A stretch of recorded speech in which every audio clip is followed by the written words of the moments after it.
All right. So how many of us here have seen the movie WALL-E? Right. In the movie WALL-E, I'm sure we all know the fitless humans, the people that are sitting around in their floating wheelchairs, have their screens in front of them, and have, drinking slurps or shakes and everything that have to do with their food.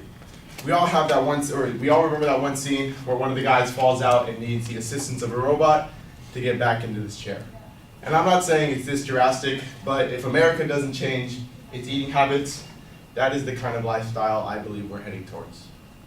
So in this speech, I'm going to be going over really two main points of why America needs to change its diet. And the first point I'll be talking about is America's current eating habits and how we need to change it. America's current eating habits and the issues it arises. And the second point I'll be talking about is what it should look like and how we can kind of get back onto that healthy lifestyle. All right? So first, the U.S. Department of Agriculture did a study that found the average American consumes about 2,000 pounds of food a year, right?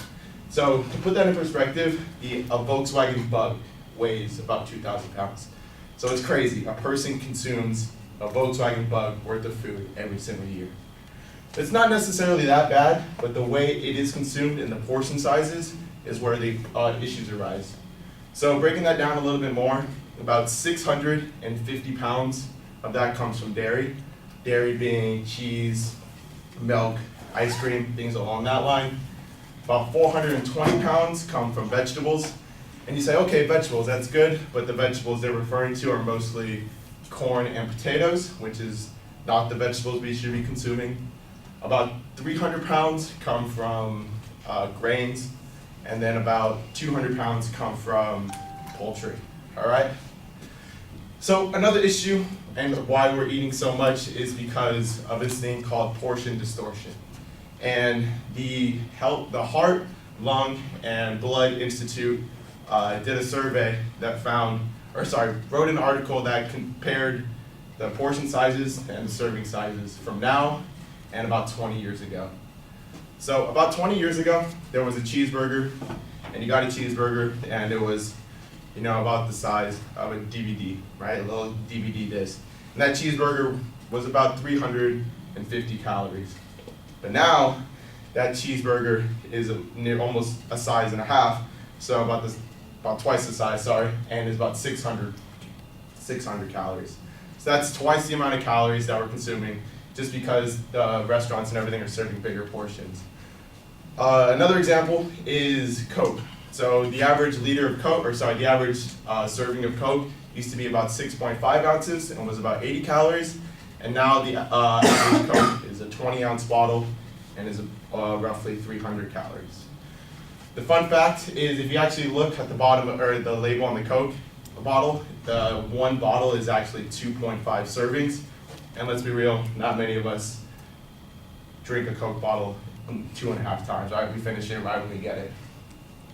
So another issue is with fast food restaurants. A lot of us are very busy. We have jobs, we go to school, so sometimes you just need a quick bite, and we go to a fast food restaurant. That's not necessarily bad if we don't do it too often, but when we do go, they always give us the option to supersize our fries, our drinks, everything like that. I'm sure we've all either heard of or seen the movie Super Size Me, where Morgan Pollock decides, hey, you know what? I'm gonna eat McDonald's every day for a month, and let's just see what happens. So during that month, he gained about 13% of his body mass. On average, he consumed about 5,000 calories, which is twice the daily caloric intake recommendation.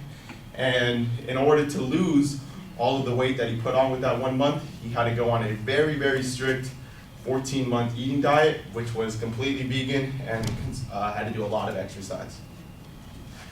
So that's kind of the issues that we're seeing. So now I'm going to go on and I'm going to talk about what our diet should look like and what we can kind of do to get it on track. All right. So the CNPP, or the Center for Nutrition Program Policy, recommends that about half of your plate come from vegetables and fruits, a quarter of your plates come from whole grains, and then a quarter of your plate comes from poultry or good meats. So some good examples of fruits and vegetables are obviously like bananas and apples, but the vegetables should be green, leafy vegetables. Vegetables like kale, which is the most dense for you, spinach. The things we need to avoid are potatoes, because they're really starchy, and corn, because it's just full of sugar. We give corn to cows to fatten them up. We should not be consuming corn. Some examples of dairy are, like good non-fat milk. A little bit of whole milk is not bad. And with poultry, we want to stick to white meats, like fish and chicken. We want to avoid red meat as much as possible. So, like I said, it's not bad that we're eating a lot of fast food or anything like that. If we were exercising, having those fast food items every once in a while wouldn't be bad. But the Center for Disease Control and Prevention actually did a survey that found about 80% of American adults aren't getting their weekly exercise needs. And that is also contributing to why we are an obese country. So the recommended activity level for an adult is about 2.5 hours of moderate exercise or an hour and a half of vigorous exercise. So moderate exercise being like going on a walk with your dog, or walking around or riding your bike to work, that kind of thing. Vigorous exercise is going for a run, lifting weights at the gym, or doing some kind of other high intensity workout. So me, obviously being a CrossFit coach, I always promote HIIT boot camp or CrossFit, anything like that, because I believe that is the best way for you. It is they're all low impact, so it's good on your knees, all your joints, everything like that, and high cardio, so you burn a lot more calories. So that's good for my speech. If you take this away, the two main points I hope to have convinced you of is that one, America is eating really unhealthy, and we do need to change our ways. And two, I kind of gave you an insight on how we should be eating and what we can do in order to get back on that healthy lifestyle. Thank you.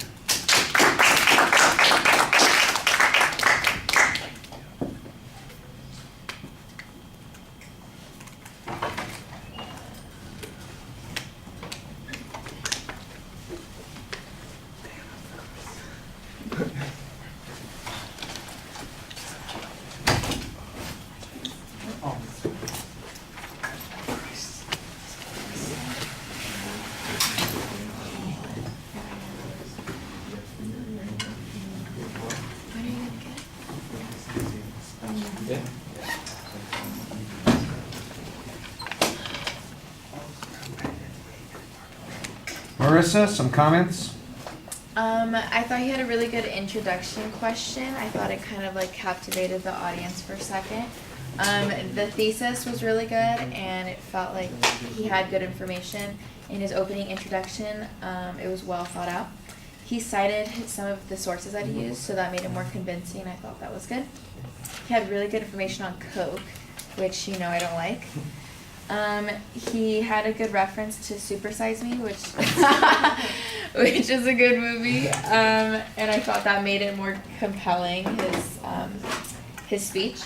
He had really good factual evidence, and overall pretty good, solid conclusion. Areas for improvement, I think just his body movements, that would be it.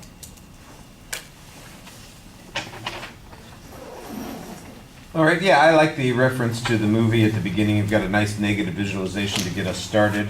There's a pretty solid preview, although it sounds like your goal is a little bit bifurcated. You've got two directions that you're headed, but it turns out that that's mostly a preview of what the supporting structure is. There's good citation of the evidence in your presentation. There's a lot of detail, for instance, about what people consume.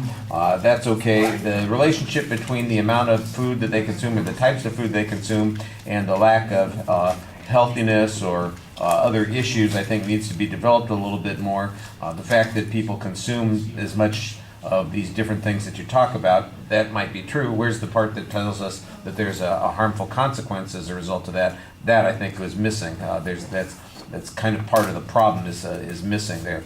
The portion distribution section, I thought was perfectly fine. I thought you developed it pretty well. You had good examples. I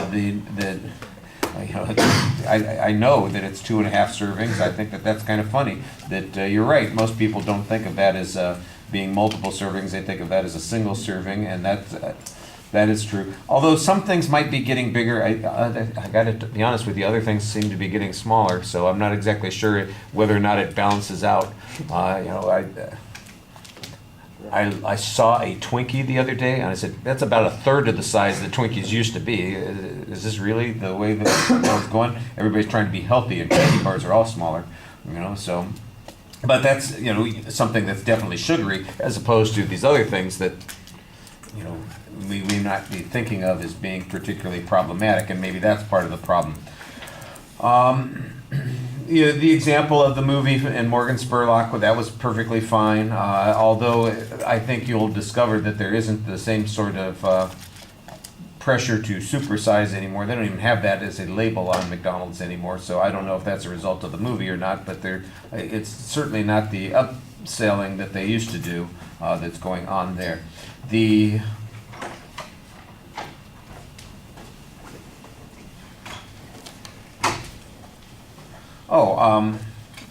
And then you talk about how we're consuming the wrong kinds of vegetables. I thought that's an okay argument, except you need to have a little bit more explanation about why some of the vegetables that we are not consuming are better for us, and why the issues.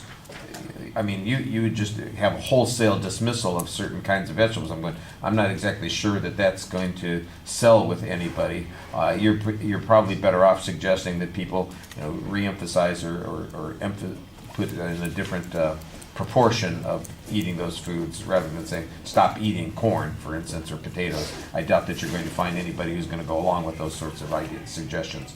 I thought there was some information on exercise needs that was cited. That was okay. That was maybe the part that was also a little bit less developed than it could be. There's a very clear summary of the speech. On delivery issues, I'm going to agree with Marissa. You still have this tendency to kind of step forward, step back, step forward, step back, step forward, step back. Usually you're engaged. I mean, we can tell that you know what you're talking about, you are enthusiastic about it. We want you to be engaged, but it needs to be something that's connected to what you're talking about, as opposed to just I don't even think it's nervousness, I just think it's a bad habit. All right, thank you.